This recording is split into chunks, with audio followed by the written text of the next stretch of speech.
It's with heavy hearts. We learned about the passing of John Horgan this morning. John was a remarkable man, both in the history of this province and just who he was as a person. His legacy for British Columbia is profound. In terms of law, he was the premier who brought in the UN Declaration on the Rights of Indigenous People, among countless other legislative accomplishments. Politically, for the NDP, he brought us from 16 years in opposition in the political wilderness into the government benches for the first time in a generation. And I think for many British Columbians, he made them think differently about politics and about politicians. He was accessible, he was fun and funny, and he was called Premier Dad, and rightly so. For myself, he was a coach and a mentor. He was an inspiration to me. He had advice when I needed it.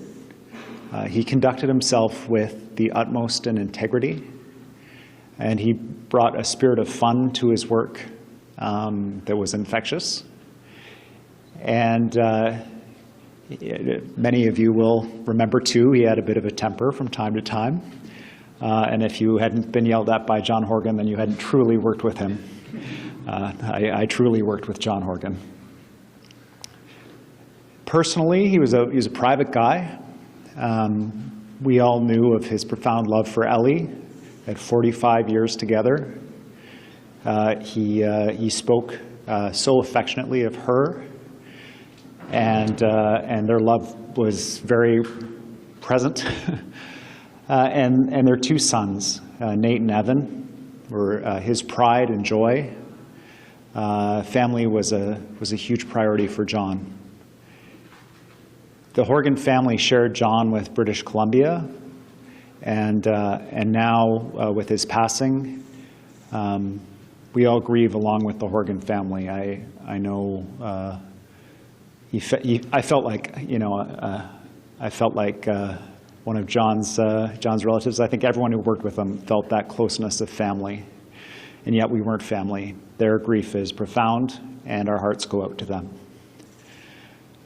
In terms of the legislature, the flag will be at half-mast to commemorate John's passing.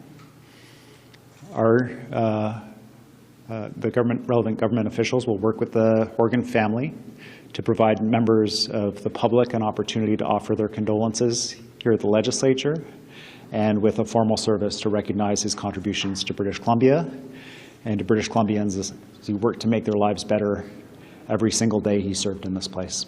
Thank you. You spent a lot of time with him. Other than him yelling at you, are there any moments and stories that stand out in your mind?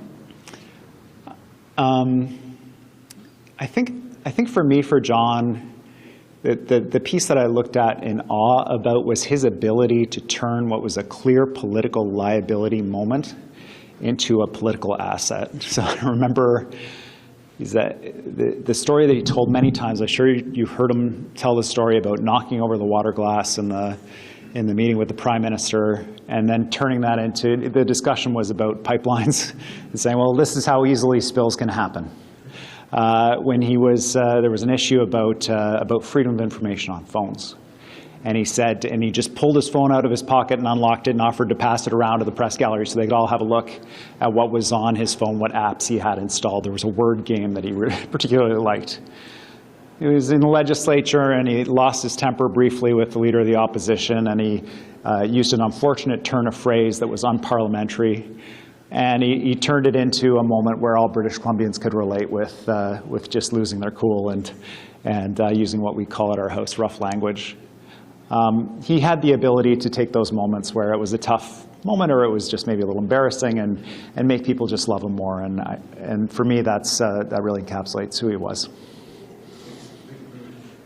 Thanks, everybody.